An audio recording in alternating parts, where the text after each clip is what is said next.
लाखों पेंशन भोगी इस देश में ऐसे हैं जिनको 9,000 से कम मासिक पेंशन मिलती है। इस महंगाई के जमाने में 9,000 में क्या होगा? सरकार क्या 9,000 की राशि बढ़ाने का विचार रखती है? नमस्कार, मैं चंदन कुमार और आप देख रहे हैं अपना पसंदीदा चैनल अंगवानी। देश भर के तमाम कर्मचारियों को राम राम है, नमस्कार है, जय हिंद है।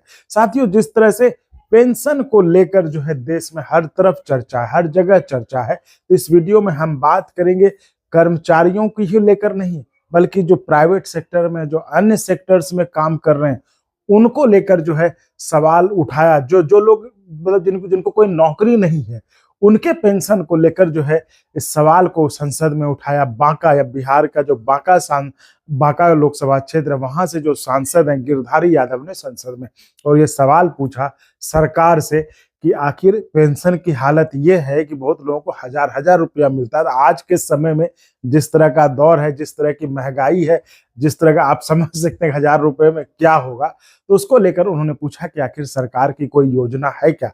तो वो हम आपको अभी पूरा सुनाएंगे, आप खुद सुनेंगे, उसको देखेंगे। तो वो ये गिरधारी यादव जी वही सांसद है जिस पर कि अभी जेडीयू से सांसद है। आपको बता दें, जनता दल यूनाइटेड से सांसद है, नीतीश कुमार जी की पार्टी से सांसद है।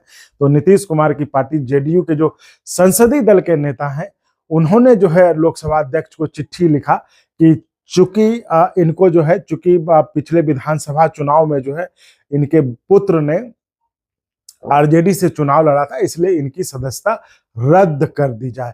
अब हालांकि उस पर अभी फैसला नहीं हुआ है, वो भी देखते हैं क्या उस पर फैसला होता है। जो होगा वो तो हम आपको अपडेट करेंगे। लेकिन ये जो महत्वपूर्ण मुद्दा था जिसको उन्होंने संसद में उठाया और संयोग से लोकसभा स्पीकर ही थे, ये काफी चर्चा बना कि भाई गिरधारी यादव का सांसदी जो है छीनने के इसमें, और सारा कुछ अब जो है संसद के जो स्पीकर हैं, जो लोकसभा के स्पीकर हैं, उन पर अब जो है बॉल उनके पाले में है। तो अब यह है जो आखिरी खबर जो हमें मिली थी उसमें था कि अभी तक स्पीकर की तरफ से उनको चिट्ठी नहीं गई है। तो वही कह रहा हूँ, चिट्ठी उनको पहुंचती है, जाती है, क्या होता है वो तो हम आपको अपडेट करेंगे। लेकिन इस वीडियो में जो हमने बनाया, चूंकि पेंशन को लेकर, सरकारी कर्मचारी सुविधाओं को लेकर जो है हम चर्चा करते, इसलिए संसद में यह मुद्दा उठाया गया लोकसभा में। इसलिए मुझे लगा कि सही बात है, जिस तरह से एक आम आदमी भी कई स्टेट में, आप तो देख ही रहे हैं एनपीएस में तो वो भी कम है। एनपीएस में कईयों को तो 400-400, 500-500 मिलता है। आप कर्मचारी तो छोड़िए, जो जिसको नौकरी नहीं है। एक समय होता था आदमी सरकारी नौकरी करता था, निश्चिंत हो जाता था कि एक बार नौकरी मिल गया मतलब जीवन सेट। और आज तो एनपीएस का ये हाल है जो आप लोग कहीं तो हम लोगों ने दिखाया आपको कि भाई किसी को जो है 400-400, 500-500 मिल रहा है। और आप समझ सकते हैं कि आज के समय में जीवन मतलब अपने को खुद जिंदा रखने के लिए भी जो है मिनिमम 1,000 रुपया में क्या होगा, कुछ नहीं हो पाएगा। भाई बुढ़ापे में बीपी शुगर तो हो ही जाता है ना। आप देखिए ना बीपी शुगर की दवाई कितने में आती है। एक आदमी का मिनिमम 5 से 6 हजार हो जाता है। हाँ, उसमें से आपको पेंशन मिल रहा है 1,000 रुपया, तो कैसे मतलब जीवन चलेगा। तो इसको लेकर सवाल पूछा था लोकसभा में बांका के सांसद गिरधारी यादव ने।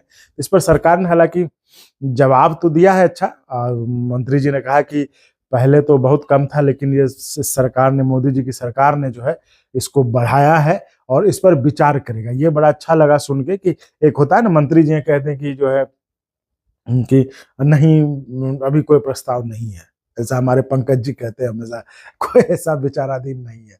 लेकिन यहाँ पर एक अच्छा लगा कि हाँ, इस पर जो है कि सरकार इस पर विचार करेगी। चलिए, इस तरह की देखिए वेलफेयर स्कीम, अगर इस तरह का कोई स्कीम होता है तो अच्छा। और मैं गिरधारी जी को मतलब धन्यवाद देना चाहूंगा कि आपने कम से कम आम लोगों से जुड़े इस मुद्दे को उठाया और सरकार का ध्यान इस तरफ खींचा। तो चलिए आइए सुनते हैं उनका क्या सवाल था और क्या उनको जवाब दिया मंत्री ने। आइए सुनते हैं। Question number 511 Shri Girdhari Yadav. 511। माननीय सदस्य।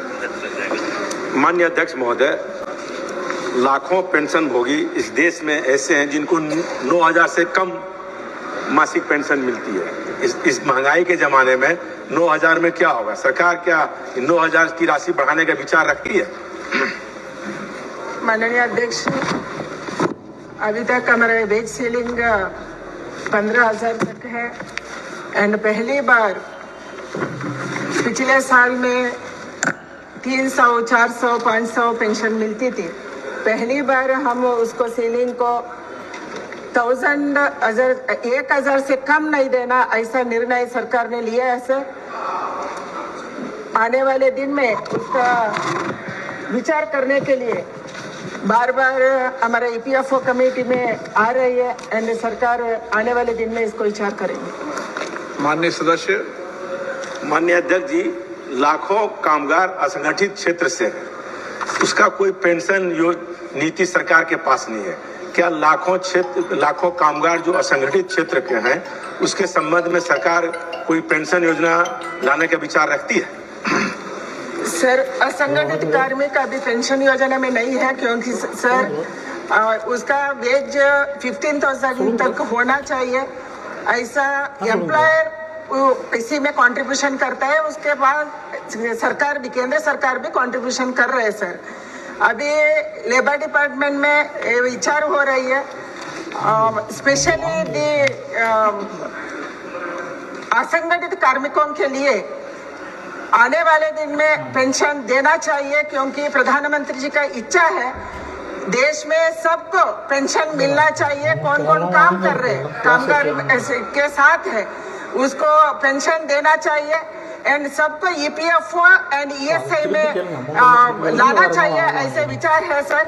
इसके कारण specially who are working in the online industry that also be considered in coming days sir।